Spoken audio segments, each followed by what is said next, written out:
សូមស្វាគមន៍មកកាន់អាណាចក្រនៃព្រៃមរតកសូមរីករាយទស្សនាដំណើររឿងដ៏អស្ចារ្យអ្នកយាមស្លឹកមាសនៅចំកណ្ដាលព្រៃដែលស្ងប់ស្ងាត់មានសត្វសិល្បករដ៏ចំណានមួយគឺអ្នកយាមស្លឹកមាសវាគឺជាសត្វស្វាងជើង8ដ៏ធំដែលមានក្បាច់លម្អលើខ្នងសត្វនេះរស់នៅលើស្លឹកឈើពណ៌លឿងទុំដ៏ធំមួយដែលព្យួរកណ្ដាលអាកាសបណ្ដាញស្វាងរបស់វាមានពណ៌មាសនិងភ្លឺចែងចាំងវាចាប់ផ្ដើមត្បាញបណ្ដាញរបស់វាដោយចលនាដ៏យឺតនិងច្បាស់លាស់ដោយភ្ជាប់ស្លឹកមាសទៅនឹងដើមឈើជុំវិញនៅខាងក្រោមបណ្ដាញស្លឹកមាសនៅលើដីព្រៃដែលគ្របដណ្ដប់ដោយស្លែនិងសន្លឹកឈើជ្រុះកម្រងផ្សិតឆាន់ធីរ៉ែលចាប់ផ្ដើមរើបំរាស់ដំបូងឡើយវាមានពណ៌ទឹកក្រូចធម្មតាប៉ុន្តែរំពេចនោះពន្លឺពណ៌ខៀវបៃតងចាប់ផ្ដើមបញ្ចេញចេញពីផ្នែកខាងក្រោមនៃពួកវាពន្លឺនេះមិនមែនគ្រាន់តែជាពន្លឺធម្មតាទេវាគឺជាចរន្តថាមពលដែលផ្លាស់ទីដូចជាទឹកថាមពលនេះរត់ឡើងតាមដើមផ្សិតនិងតាមឫសដែលលាក់នៅក្រោមដីអ្នកយាមស្លឹកមាសមានអារម្មណ៍ថាមានការប្រែប្រួល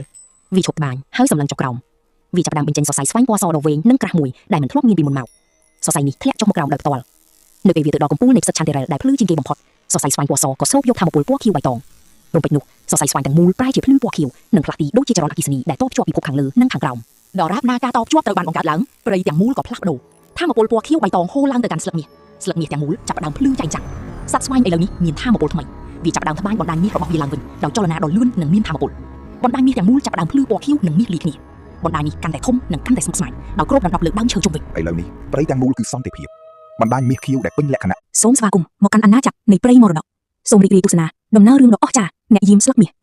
នៅចំកណ្ដាលព្រៃដែលស្ងប់ស្ងាត់មានសត្វសិល្បករដ៏ចំណានមួយគឺអ្នកយាមស្លឹកមាសវាគឺជាសត្វស្វាងជើង8ដ៏ធំដែលមានក្បាច់លម្អលើខ្នងសត្វនេះរស់នៅលើស្លឹកឈើពណ៌លឿងទុំដ៏ធំមួយដែលព្យួរកណ្ដាលអាកាស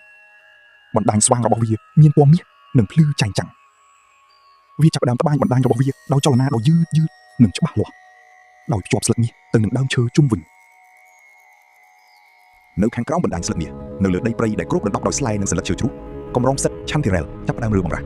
ដំបូងឡើយវាមានពណ៌ទឹកក្រូចធម្មតាប៉ុន្តែរំពេចនោះពន្លឺពណ៌ខៀវបៃតងចាប់ផ្ដើមបញ្ចេញចេញពីផ្នែកខាងក្រោមនៃពួកវា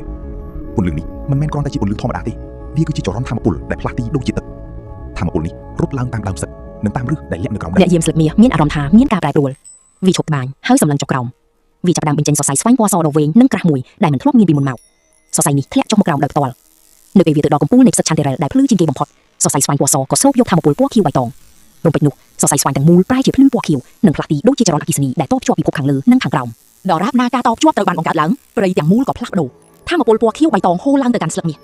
ទាំងមូលចាប់ផ្ដើមភ្លឺចែងចាំងសត្វស្វែងឥឡូវនេះមានថាមពលថ្មីវាចាប់ផ្ដើមត្បាញបណ្ដាញមាសរបស់វាឡើងវិញដោយចលនាដ៏លឿននិងមានថាមពលបណ្ដាញមាសទាំងមូលចាប់ផ្ដើមភ្លឺពណ៌ខៀវនិងមាសលាយគ្នាបណ្ដាញនេះកាន់តែធំនិងកាន់តែស្មុគស្មាញដោយគ្របដណ្ដប់លើដើមឈើជុំវិញឥឡូវនេះព្រៃទាំងមូលគឺសន្តិភាពបណ្ដាញមាសខៀវដែលពេញលក្ខណៈ